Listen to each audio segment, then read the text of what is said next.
नमस्कार, मी गीता फॅशन या चॅनल मध्ये आपल्या सर्वांचं खूप स्वागत आहे।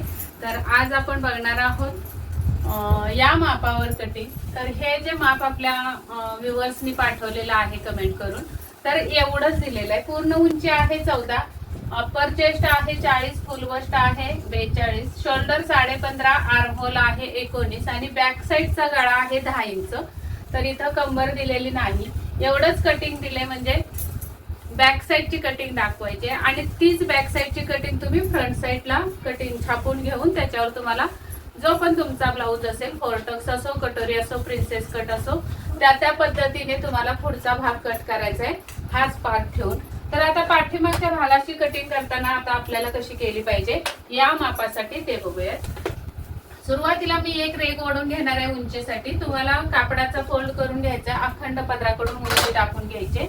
उंची आहे 14, तर 1 इंच प्लस करून 15 वर खूण करून घ्यायचे।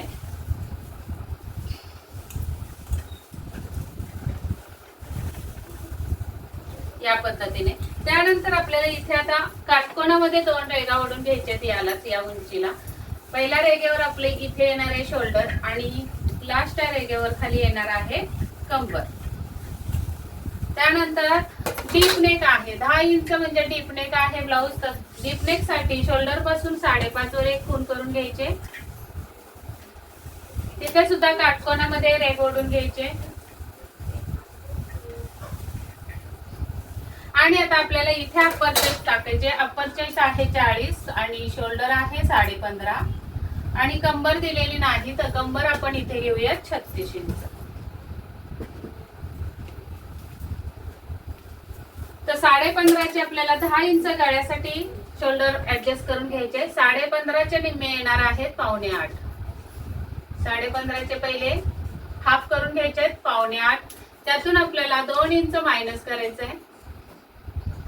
उरलेली शोल्डर आपली असणार आहे परफेक्ट शोल्डर। तर ही शोल्डर आलेली आहे 5.5, इथे सुद्धा 5.5 वर खूण करायचे आणि अर्धा इंच बाहेर एक खूण करायचे। तर ही जी अर्धा इंच बाहेर जो आपण आलेला आहोत त्याच्यावर तिरकस हा आर्महोलची रेघ, मुंड्याची रेघ ओढून घ्यायचे। इथे दुसऱ्या रेघेवर आपल्याला अप्पर चेस्टचा 4था भाग टाकायचा आहे। तर 40 चा 4था भाग 10 येतो आणि मग त्याच्या पुढे 1.5 इंच शिलाई मार्जिन। इथे कमरेचा 4था भाग येतो 9 आणि 1 इंच आपला टक्स असणार आहे आणि 1.5 इंच शिलाई मार्जिन। तर या पद्धतीने आपल्याला ही कटिंग शिलाई मार्जिनला रेघ ओढून घ्यायचे आणि फिटिंगला अशा पद्धतीने। आता इथे आपल्याला टाकून घ्यायचं आहे। तर मुंड्यासाठी हा फ्रेंच कर्व तुमच्याकडे असेल, नसेल तर मी व्हिडिओ मध्ये प्रोडक्ट लावते, त्यावर क्लिक करून तुम्ही इझिली बाय करू शकता। याचं खूप मोठं काम आपलं सोपं होऊन जातं। या पद्धतीने मी अगोदर हा मुंडा टाकून घेते। आता इथे हा मुंडा परफेक्ट आहे की नाही ते कसं बघायचं, तर 19 पूर्ण राऊंड आहे मुंड्याचा गोल, त्याला 2 नी भागायचंय। तर 9.5 येणार आहे उत्तर याचं। तर 9.5 मध्ये प्लस आपल्याला 0.75 करायचे आहेत। तर 9.5 आणि 75 होतात 10.15।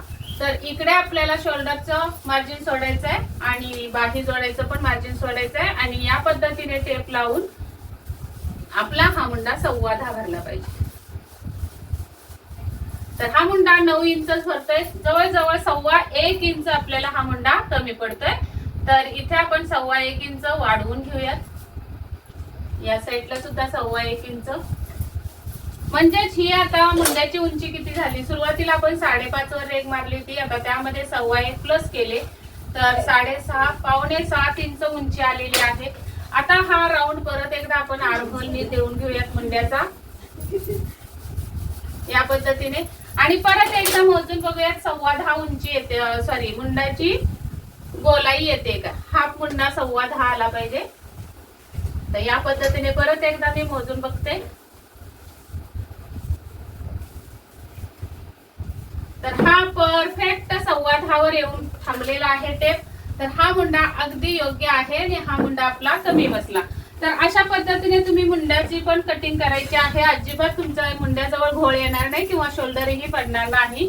पुढच्या साईडला सुद्धा मुंड्याचा घोळ येत असेल तर पुढच्या भागाची कटिंग कशी करते मी मुंड्याची ते पण तुम्ही बघण्यासाठी आपल्या चॅनलला सबस्क्राईब करा. आणि भरपूर सारे फ्रंट साईडचे पण व्हिडिओ आहेत कटिंग केलेले, तर ते बघू शकता. तर या पद्धतीने आपला हा मुंडा परफेक्ट आहे. जो 5.7 उंची आलेली आहे तर हा पुसते मी.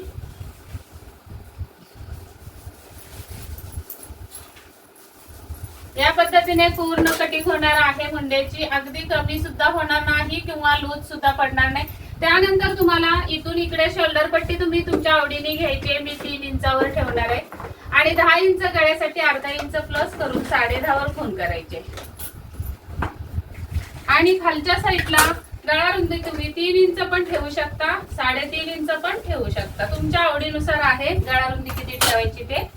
मी 3.5 इंच ठेवलेली आहे आणि इथून हा आपल्याला असा बॉक्स तयार करून घ्यायचा आहे गळ्याचा. आणि या बॉक्स मध्ये तुम्ही कोणताही आवडेल तो गळा काढू शकता.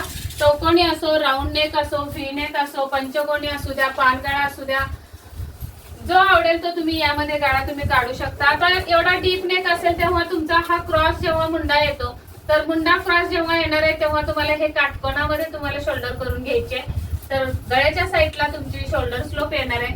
तर हा स्लोप तुम्हाला गळ्याच्या साईडला द्यायचा आहे जेव्हा तुमचा डीप नेक असेल तेव्हा. अजिबात गळा लूज पडणार नाही, शोल्डर सुद्धा लूज पडणार नाही. मुंड्याची कटिंग या पद्धतीने केली तर अतिउत्तम. एकही चुनी येणार नाही मुंड्यामध्ये. इथे आपल्याला टक्स द्यायचा आहे, जो आपण 1-1 इंचाचा टक्स दिलेला होता, तर अर्धा इंच या साईडला, अर्धा इंच या साईडला. या पद्धतीने टक्स देऊन घ्यायचा आहे. आणि मग फिटिंगच्या साईडला तुम्हाला साधारण 1.5 इंच वर जायचं आहे. इथून इथे वरती 1.5 इंचावर हे तिरकस असं कटिंग करून टाकायचंय. हे तिरकस कटिंग केल्याने काय होणार आहे तुमचं, या साईडनी ब्लाऊज तुमचा खाली येणार नाही, या साईडनी ब्लाऊज खाली येणार नाही. जेव्हा तुम्ही ही टक्स बंद करणार आहे, टक्स मारणार आहे मशीनवर टीप, तेव्हा हा टक्स बंद झाल्यानंतर हा पार्ट खाली येतो आणि इकडून पार्ट हा वर जातो. तेव्हाच तर कस्टमर आपल्याकडे तक्रार घेऊन येतो की पाठीमागून ब्लाऊज वर जातोय. पाठीमागून ब्लाऊज वर जाण्याचं कारणच नाही. इथं हे एक्स्ट्रा कटिंग ठेवलेलं असतं आपण, म्हणजे आपण स्ट्रेट कटिंग करतो पण टक्स मारल्यानंतर इकडून ब्लाऊज खाली आलेला असतो. त्यामुळे हा पार्ट वर गेल्यामुळे कस्टमरला असं वाटतं की पाठीमागून ब्लाऊज वर चढतोय. तर तसं होत असेल तर हे 100% तुमचं काम कमी करणार आहे किंवा ते वर जाण्याचा जे प्रॉब्लेम आहे तो बंद होणार आहे ब्लाऊजचा. याच पद्धतीने कटिंग करा. तर ह्या 2 तुम्हाला टिप्स होत्या परफेक्ट कटिंगच्या. तर हा व्हिडिओ आवडला असेल तर लाईक करायला अजिबात विसरू नका. अजून तुम्हाला आठवण करून देते, बिना सबस्क्राईब करता जर बघत असाल व्हिडिओ तर पहिला सबस्क्राईबचं बटन दाबा, बेल आयकॉनची घंटी दाबा आणि उद्याच्या व्हिडिओ बघण्यासाठी सज्ज व्हा. चला तर मग भेटूयात पुढच्या व्हिडिओमध्ये. तोपर्यंत स्वस्त राहा, मस्त राहा, काळजी घ्या. व्हिडिओ पूर्ण बघितल्याबद्दल धन्यवाद. Bye bye.